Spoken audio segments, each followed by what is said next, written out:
In the summer of 1941, while the world was collapsing into chaos, the United States remained officially neutral. Yet in Washington, D.C., one man had already seen the storm coming. His name was William Wild Bill Donovan, a decorated hero from World War I, a lawyer, and a man of restless energy. Donovan had traveled through war-torn Europe on President Franklin D. Roosevelt's request. What he saw convinced him of one thing: America was blind. The nation had no intelligence service capable of understanding its enemies. While Nazi Germany, Imperial Japan, and the Soviet Union operated vast networks of spies, America relied on scattered military attachés and intercepted gossip. Donovan believed that would be a fatal mistake. In July 1941, Roosevelt summoned Donovan to the White House. He wanted to create something new, a centralized organization for gathering intelligence, conducting psychological warfare, and coordinating sabotage behind enemy lines. The British already had such an organization, the Special Operations Executive, known as the SOE. They called it Churchill's Secret Army. Roosevelt wanted an American version.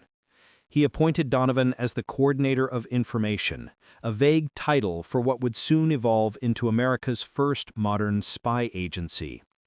Donovan's office began with almost nothing: no agents, no codes, no secure communications.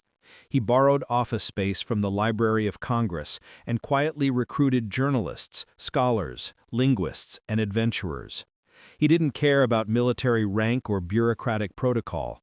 He wanted imagination, boldness, and courage. By the end of 1941, he had begun building an organization that would later change the course of modern espionage. Then came December 7, 1941. The Japanese attack on Pearl Harbor catapulted the United States into war. The need for intelligence was now desperate. Within months, Roosevelt signed an order transforming Donovan's fledgling group into the Office of Strategic Services, the OSS. The OSS was unlike anything the U.S. had ever seen. It operated outside traditional military structure, answering directly to the President and the Joint Chiefs of Staff. Its mission was to collect and analyze strategic information required by the Joint Chiefs of Staff and to conduct special operations not assigned to other agencies. In plain language, that meant spying, sabotage, guerrilla warfare, propaganda, and deception. Donovan's philosophy was clear: America would fight not only with guns and tanks, but with brains and shadows. By early 1942, the OSS began recruiting. They came from everywhere: Ivy League universities, Wall Street firms, Hollywood studios, and the back alleys of New York. There were linguists fluent in German, scientists who could design silent pistols, radio operators, psychologists, and soldiers trained to blend in and disappear. One OSS officer later described it as a strange combination of adventure, patriotism, and chaos. The OSS training camps were hidden deep in the forests of Maryland and Virginia. There, recruits learned the dark arts of espionage: lockpicking, disguise, hand-to-hand combat, and silent killing. They practiced parachuting at night and memorizing cover stories that could save their lives. They studied propaganda and psychological manipulation, how to spread rumors, how to undermine morale, and how to turn an enemy's fear against him. At the secret farm outside Washington, agents practiced creating fake identities, complete with forged documents, letters, and even love stories to make them believable. Instructors taught how to plant explosives on trains, how to build radios from scrap metal, and how to pass messages using invisible ink or microfilm hidden in matchboxes. Many of the instructors were British, veterans of the SOE. They taught their American counterparts the ruthless lessons of covert war. One British trainer told his OSS students, "You must learn to live like a thief and think like a poet." Meanwhile, Donovan's headquarters became a hive of controlled chaos. Maps covered the walls, Radios crackled with coded messages, and analysts pored over intercepted communications from Europe and Asia. The OSS had created its own research and analysis branch, filled with some of the brightest minds in America: historians, economists, geographers, and anthropologists. In Europe, the OSS began forging partnerships with underground resistance groups. In occupied France, they supplied the Maquis with weapons, radios, and explosives. Agents parachuted behind enemy lines to coordinate sabotage before the D-Day invasion.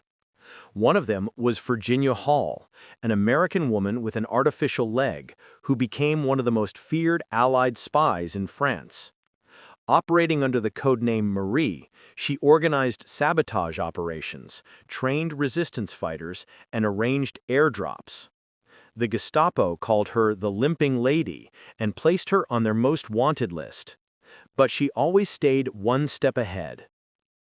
In the Balkans, OSS agents worked with partisans led by Tito in Yugoslavia, providing weapons and intelligence that would harass German forces across the region. In Italy, OSS teams infiltrated enemy lines to support local uprisings and gather intelligence for Allied troops pushing north. But not all missions succeeded. Many agents were captured or killed. In the occupied territories, the Gestapo's counterintelligence units, the Abwehr and SD, were relentless. Radio operators were hunted by triangulation. Resistance networks were betrayed. The OSS quickly learned that courage alone was not enough. Survival required cunning, discipline, and sometimes luck. At home, the OSS developed new weapons and technologies. Its research and development branch was led by Dr. Stanley Lovell, a chemist Donovan called Professor Moriarty. Lovell's lab designed gadgets that would later inspire decades of spy fiction: silent pistols, exploding coal lumps for sabotaging locomotives, delayed detonation explosives disguised as chocolate bars, and even a cigarette that could fire a bullet. They created tiny radios, invisible inks, and disguises that could transform a soldier into a civilian in minutes. The OSS also mastered psychological warfare. Through propaganda leaflets, fake radio broadcasts, and rumor campaigns, they sought to weaken enemy morale. They flooded German-occupied territories with fake news designed to confuse and demoralize troops. In one operation, they forged documents suggesting that senior Nazi officials were secretly negotiating peace with the Allies, sowing distrust among Hitler's inner circle. Donovan's agents became skilled at deception on a grand scale. During the lead-up to the D-Day invasion, the OSS coordinated with British intelligence in Operation Bodyguard, a vast network of double agents and fake radio traffic designed to convince the Germans that the Allied landings would occur in Calais, not Normandy. It worked brilliantly. German divisions waited in the wrong place as Allied troops stormed the beaches. While Europe burned, the OSS expanded its reach into Asia. There, the war was a different kind of hell. Dense jungles, mountain passes, and enemy lines that stretched across half a continent. The OSS sent teams to work with guerrilla fighters in Burma, Thailand, China, and the Philippines. They trained local resistance movements and gathered intelligence on Japanese troop movements. The OSS Detachment 101 in Burma became legendary for its success. Operating deep behind Japanese lines, Detachment 101 recruited Kachin tribesmen as scouts and guerrillas. They sabotaged bridges, ambushed patrols, and rescued downed Allied airmen. By the war's end, Detachment 101 had killed or captured more than 10,000 Japanese soldiers, losing fewer than 500 men. At the same time, OSS teams in China worked closely with Chiang Kai-shek's forces, while others operated in coordination with the China-Burma-India theater, the most logistically complex front of the war. Their intelligence helped guide airstrikes, supply routes, and special operations in territories where maps were often incomplete or outdated. The OSS also played a vital role in enemy interrogation and analysis. They developed early psychological profiling techniques to understand Nazi leadership. Donovan's analysts studied Hitler's personality, trying to predict his decisions. One of the most famous reports, written by psychologist Henry Murray and psychoanalyst Walter Langer, concluded that Hitler was likely to commit suicide rather than surrender. It would prove eerily accurate. As the war progressed, the OSS's influence grew. Yet it also faced criticism. The Army and Navy distrusted Donovan's independence. J. Edgar Hoover of the FBI viewed him as a rival. Many in Washington thought the OSS was too reckless, too unorthodox. Some even called it "oh so secret" or "oh so social," mocking the number of Ivy League intellectuals within its ranks. But Donovan ignored them. He believed America's future depended on mastering the unseen dimensions of warfare. By 1944, the OSS had over 13,000 personnel operating in theaters around the globe. Its agents had infiltrated enemy capitals, coordinated resistance networks, and shaped military operations through intelligence that saved countless lives. It was, in every sense, America's first global intelligence service. Yet, even as victory approached, Donovan saw further. He believed the world after the war would be even more dangerous. The enemies would change, but the need for intelligence would not. The Soviet Union was emerging as a superpower, and a new era of ideological confrontation was dawning. In a confidential memo to Roosevelt in late 1944, Donovan proposed creating a permanent peacetime intelligence organization, a centralized agency that would gather information worldwide, analyze it, and advise the president directly. Roosevelt agreed in principle, but never made it official. He died in April 1945, just as Germany was collapsing. When the war ended, the OSS had achieved remarkable things, but its future was uncertain. In Washington, bureaucratic rivalries flared again. The Army and Navy wanted control of its own intelligence. The State Department wanted diplomatic oversight. The FBI wanted to guard its domestic authority. And President Harry T. Truman, skeptical of Donovan's empire, decided to dismantle the OSS. On October 1, 1945, the OSS officially ceased to exist. Its operations were divided. The Strategic Services Unit, or SSU, went to the War Department, and its Research and Analysis Branch went to the State Department. Donovan's dream of a permanent intelligence agency seemed to die with it. But history had other plans. The war had proven that intelligence, espionage, covert action, and analysis could shape world events as decisively as any army. The OSS had planted the seed of something greater, something that would soon rise in its place and redefine global power for decades to come. The war had ended, but peace brought no calm to the intelligence world. Across Europe, ruins still smoked, and yet a new, invisible war was already beginning. The Allies' uneasy partnership with the Soviet Union was unraveling fast. What had been comradeship in victory turned into suspicion, and the world divided into zones of influence.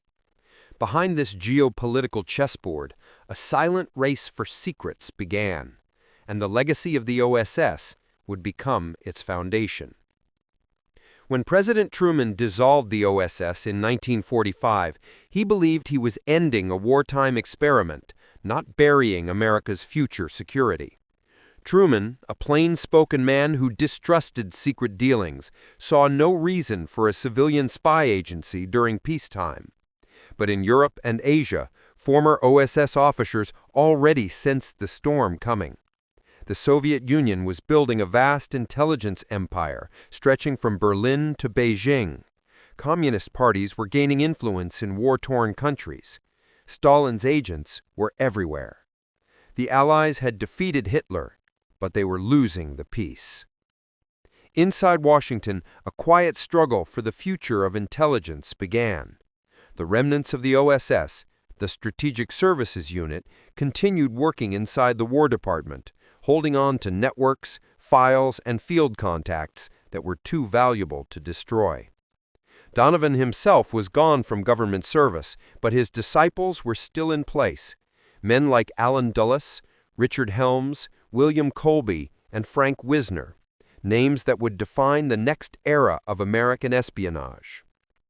Allen Dulles, who had led OSS operations in Switzerland, was one of the most successful spy masters of the war. From his office in Bern, he had negotiated with German resistance leaders and collected intelligence on Nazi war crimes and Soviet intentions. He understood the power of secret diplomacy and the need for a permanent intelligence structure. Others, like Frank Wisner, who had run OSS operations in the Balkans, were convinced that the next great battle would not be fought with armies, but with information and influence. In late 1945, these men began lobbying quietly for a new intelligence organization. They argued that America could no longer afford blindness in a world of shifting alliances and atomic secrets. The Soviet Union, once a partner, was now blocking access to Eastern Europe, building an iron curtain from the Baltic to the Balkans. Reports from occupied Berlin spoke of kidnappings, assassinations, and Soviet intelligence raids. The KGB's predecessor, the NKVD, had taken thousands of German scientists and intelligence officers eastward. Stalin was racing to acquire nuclear secrets. America's wartime monopoly on the atomic bomb would not last long.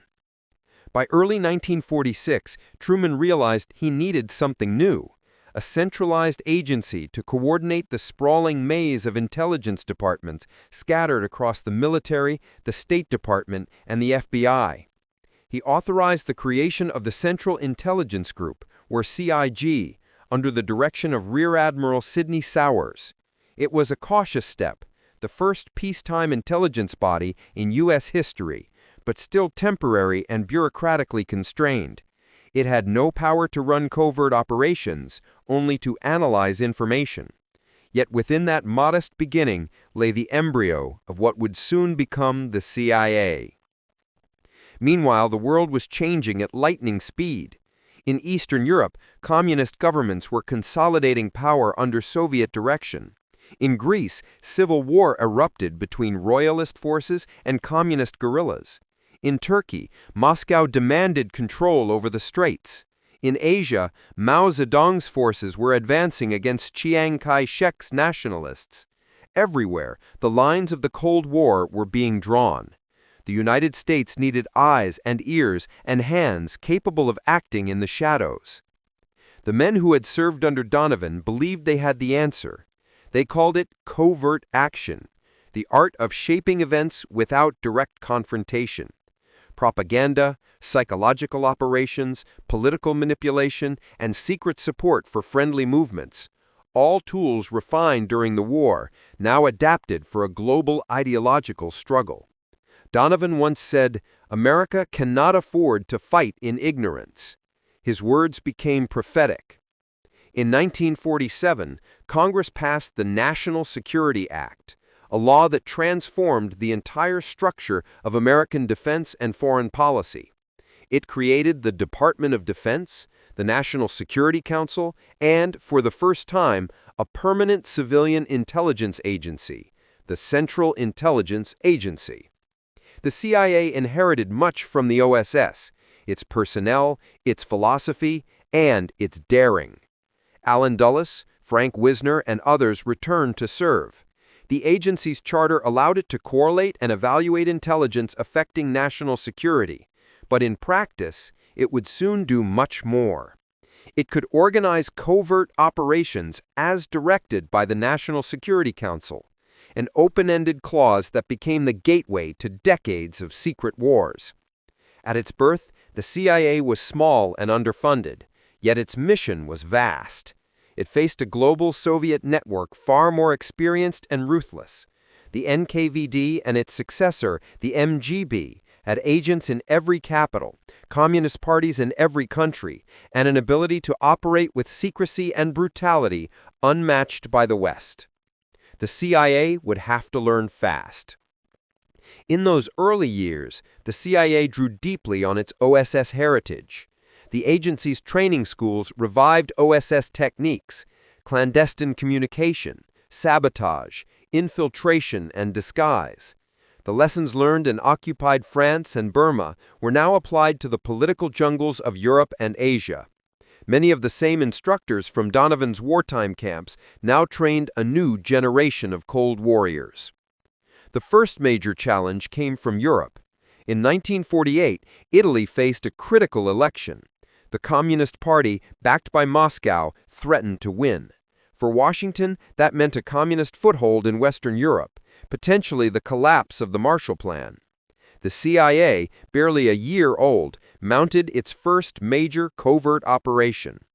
Through propaganda, financial aid, and secret support to anti-communist parties and unions, the agency helped swing the election. The communists lost. It was a quiet victory, bloodless, invisible, and decisive. The CIA had discovered its new weapon: influence. But the early years were not just about politics. They were also about espionage, the timeless duel of agents and double agents. In post-war Berlin, a divided city became the epicenter of the secret struggle. American, British, and Soviet spies prowled the ruins, trading secrets, recruiting informants, and stealing technology. The CIA's counterintelligence branch, under James Angleton, began building vast networks of informers across Europe. Yet paranoia ran deep. Angleton, brilliant and haunted, came to believe that Soviet moles had penetrated every corner of Western intelligence, a fear that would later consume him. Meanwhile, former OSS men like Richard Helms built the agency's operational arm, the Office of Policy Coordination, or OPC. Under Frank Wisner, the OPC carried out propaganda, political operations, and paramilitary missions. They funded newspapers, radio stations, and resistance groups behind the Iron Curtain. One of Wisner's favorite tools was Radio Free Europe, a network broadcasting uncensored news into communist countries. Its signal became a beacon of truth amid censorship, and its influence extended deep into Soviet-controlled territory. At the same time, the CIA began gathering intelligence on the Soviet atomic program. Operation Alsos, begun during the war to capture Nazi scientists, evolved into new missions, seeking information on Soviet nuclear research. American intelligence desperately needed to know when the Soviets would build their first bomb. In 1949, that answer arrived, in the form of a blinding flash over Kazakhstan. The Soviet Union had tested its first atomic weapon. The Cold War had turned nuclear. The news sent shockwaves through Washington. The balance of power had shifted overnight. The race was now not only for weapons, but for information. Who would strike first? Who would survive? The CIA's mission grew urgent. Spy planes, wiretaps, cryptography, and human intelligence became the weapons of a new kind of warfare. Much of this capability stemmed from the foundations the OSS had built. During the war, Donovan's agents had pioneered airborne reconnaissance, guerrilla cooperation, and foreign intelligence networks. Now those innovations evolved into Cold War technologies: high-altitude photography, electronic surveillance, and satellites. The legacy of improvisation became a system of precision. Yet for all its sophistication, the human element remained central. The CIA needed people who could live double lives: diplomats who weren't diplomats, businessmen who weren't businessmen, journalists who were far more than they seemed. Many of these operatives were OSS veterans, men and women trained to disappear into the fabric of another country. They built networks in Eastern Europe, recruited defectors, and stole secrets from Soviet laboratories. Some missions succeeded brilliantly. Others ended in disaster, with agents captured or executed. In Asia, the situation grew equally volatile. The Chinese Civil War ended in 1949 with Mao's victory, creating a communist giant on the mainland. The CIA scrambled to adapt. Its operatives tried to support nationalist forces retreating to Taiwan and gather intelligence from the new regime. Meanwhile, in Korea, conflict was brewing. When North Korean troops crossed the 38th parallel in June 1950, the CIA was caught off guard. The Korean War became the first major test of American intelligence in the Cold War era. The agency learned harsh lessons about estimating enemy intentions and predicting surprise attacks, lessons that would echo for decades. During the war in Korea, the CIA revived the old OSS spirit of field improvisation. Small teams operated behind enemy lines, rescuing pilots, running reconnaissance, and organizing resistance in the mountains. The same kind of unconventional warfare that had worked in Europe now played out in Asia. It was dangerous, messy, and often unacknowledged, but it proved that America's secret warriors were back in action. Back in Washington, the CIA's power expanded quietly. Its headquarters moved to Langley, Virginia, where walls of files and rows of analysts replaced Donovan's chaotic wartime offices. Yet the ethos remained the same. Act first, ask permission later. The agency became both a guardian and a risk-taker, gathering intelligence but also shaping events. Presidents began to rely on it not just for information, but for solutions. Allen Dulles, once the calm spymaster of Switzerland, became deputy director, then director of Central Intelligence. Under his leadership, the CIA entered its golden age and its most controversial period. Dulles believed in the power of covert action to protect freedom.